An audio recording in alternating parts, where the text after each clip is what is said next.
ಅಮ್ಮ ಆದಿಮಾಯೆ ಶರಣು ತಾಯೇ ಶರಣು. ಎತ್ತು ನೋಡಿದರೂ ಜಲರಾಶಿ, ಸುತ್ತಲೂ ಕವಿದುಕೊಂಡಿರುವಂತಹ ಅಂಧಕಾರ. ಈ ನಡುವೆ ನಮ್ಮ ಮೂವರ ಸೃಷ್ಟಿಯಾಯಿತು. ಯಾಕಾಯ್ತು, ಯಾರಿಂದ ಆಯ್ತು ಎಂದು ಚಿಂತಿಸುತ್ತಿರುವ ಹೊತ್ತಲ್ಲಿ ನಿಮ್ಮನ್ನು ನೋಡಿದ ತಾಯೇ. ನಮಗಿಂತಲೂ ಆದಿಯಲ್ಲಿ ಹುಟ್ಟಿಕೊಂಡಂತಹ ಓ ಆದಿಮಾಯೆ, ಭಯ ನಿವಾರಿಣಿಯೇ, ಭಕ್ತಿಯಿಂದ ಭಾವ ತುಂಬಿ ದಯಾಸಾಗರೆಯಾದ ನಿನ್ನ ಪದದ್ವಯವನ್ನು ಮೊರೆಗೊಂಡಿದ್ದೇನೆ. ಮೊದಲಿಂದ ಪಾಲಿಸಬೇಕು. ಜಯ ಜಯ ಜಯ ಜಯ ಜಯ ಜಯ. ಯಾದಗಿ ಜನ್ಮವಾಯ ಇತ್ತೆಯೇ ಜಯ ಜಯ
ಈಗ ಜ್ಞಾನವಿಹೀನರಾದ ನಮಗೆ ಸುಜ್ಞಾನವಿತ್ತವಳು ನೀನೆ. ನಮಗೆ ನೀನಲ್ಲದೆ ಅನ್ಯರು ಯಾರಿದ್ದಾರೆ ತಾಯೇ? ನಮ್ಮಿಂದ ಏನಾಗಬೇಕು ತಾಯೇ? ಸಂಪ್ರೀತಿಯಿಂದ ತಿಳಿಸು ತಾಯೇ. ಜಯ ಜಯ ಜಯ ಜಯ ಜಯ ಜಯ ಹರಿಹರ ಬ್ರಹ್ಮರದಿ ನಿಧಿಗೆ ನಾಮವ ಅರುಳದಿ ಮೂವರಿಗೆ.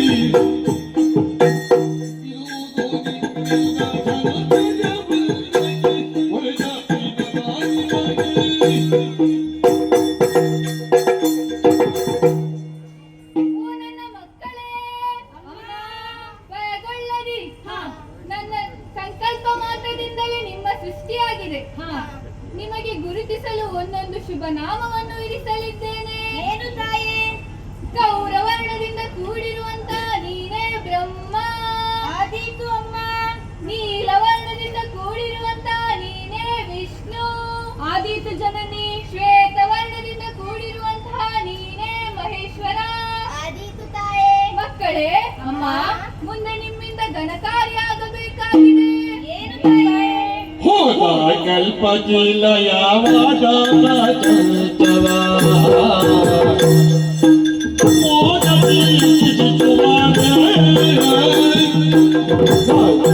ತಲಯ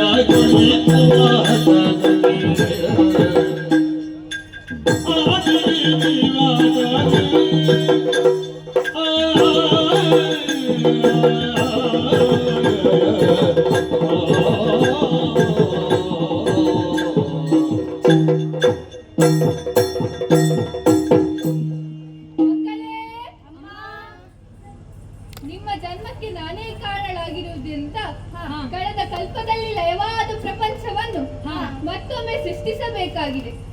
ಅದಕ್ಕಾಗಿ ನಿಮ್ಮ ಉತ್ಪತ್ತಿ ಆಯಿತು. ನಿಮಗೆ ಗುಣ, ಕರ್ಮ ಹಾಗೂ ವಾಸಸ್ಥಾನವನ್ನು ಕರುಣಿಸುತ್ತೇನೆ. ಬ್ರಹ್ಮ ರಾಜಸ ಗುಣಭರಿತನಾಗಿ ಸೃಷ್ಟಿಯ ಕಾರ್ಯವನ್ನು ಮಾಡುತ್ತಾ ಸತ್ಯಲೋಕದಲ್ಲಿದ್ದುಕೋ ಮಗನೇ. ಆದೀತು ಅಮ್ಮ.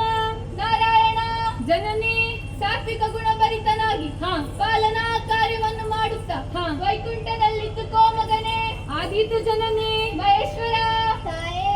ತಾಮಸ ಗುಣಭರಿತನಾಗಿ ಲಯ ಕಾರ್ಯವನ್ನು ಎಸಗುತ್ತಾ ಕೈಲಾಸದಲ್ಲಿದ್ದುಕೋ ಮಗನೇ. ಆದೀತು ತಾಯೇ. ಅಮ್ಮ, ನೀವಿತ್ತ ಕಾರ್ಯದಲ್ಲಿ ತೊಡಗಿರುವಂತಹ ಸಂದರ್ಭದಲ್ಲಿ ಕಷ್ಟ ಬಂದರೆ ನಾವೇನು ಮಾಡಲಮ್ಮ? ಕಷ್ಟಗಾರ ಗೋಳಂಡ ನಿಟ್ಟೆಯ ಬಂದಿದ್ದನು ಒಂದು ಇತ್ತಾಗಿ ಮರೆಯಲು ಭಯವಿದ್ದನು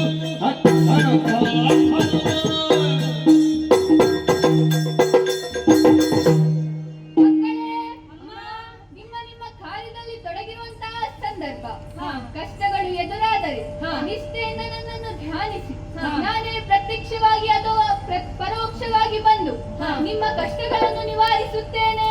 ಜಯ ಜಯ. ನಿರ್ಭಯರಾಗಿ ಜಯ ಜಯ. ಅದೃಶ್ಯಳಾಗುತ್ತೇನೆ. ಜಯ ಜಯ. ಅದೃಶ್ಯಳಾಗುತ್ತೇನೆ. ಜಯ ಜಯ. ಅದೃಶ್ಯಳಾಗುತ್ತೇನೆ. ಜಯ ಜಯ.